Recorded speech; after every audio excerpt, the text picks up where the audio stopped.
Hey you guys, this video might get a little wacky, a little nutty, a little out there, but if you know me at all, if you've heard any of my videos, you know that I don't care. I just want you to be the best freaking nurse you can be and do the best you can in nursing school. So whatever it takes, right? One of the things that I talk about a lot is getting your mindset in the right place and attacking and eliminating those inner monsters. Inner monsters are all of the negative thoughts, all of the thoughts that creep into our minds, like, you're not smart enough to do this, you're too stupid to get this, who do you think you're fooling, why do you think you could ever be a nurse? You know, things like that, that you subconsciously or consciously tell yourself.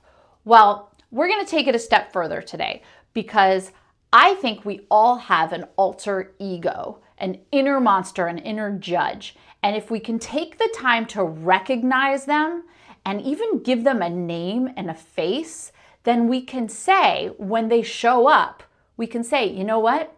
You are not me, and you're no longer welcome here. And you tell them to leave.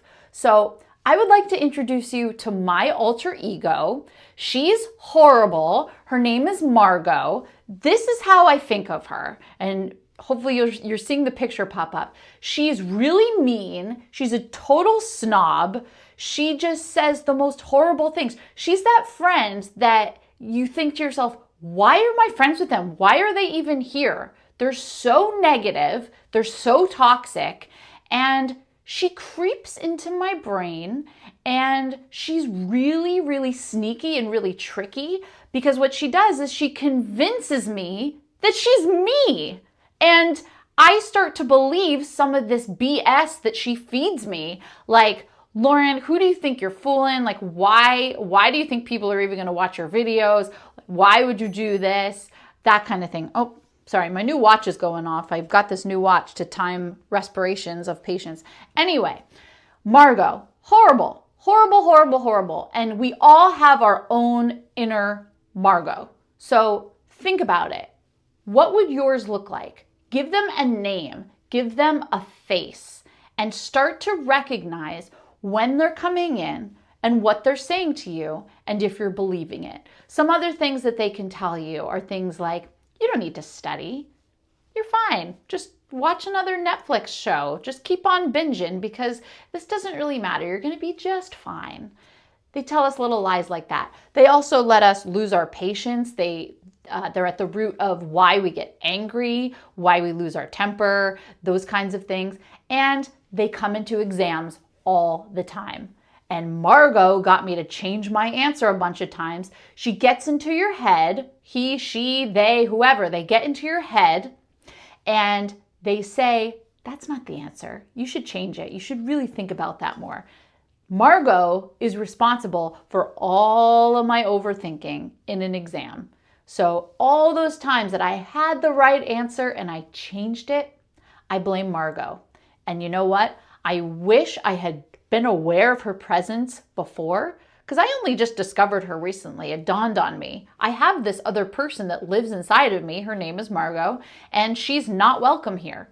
So anytime you feel a negative thought coming into your head, know that that is not you. That is your alter ego, your inner monster, your inner judge, your Margot, your Samantha, your Anthony, whatever you want to name them, go for it. And recognize when they come in and say, you know what? You are not me. You are horrible and you are not welcome here. And you kick them out and you replace that thought with your own positive affirmation. Something like, I will do this. This may be the hardest thing that I've ever done, but I am going to be the best nurse possible. I know I can do this. And you can. You can absolutely do this. You can do hard things. And you can recognize when your Margot comes to visit. And know that that is not you. You are so much more than that horrible, negative, toxic inner monster that comes to visit you when it's the most inconvenient time. So I hope that you can take some time, think about who your inner monster is, and tell them to peace out because they are not welcome. Have an amazing weekend, you guys. I love you all, and I'll see you real soon. Bye-bye.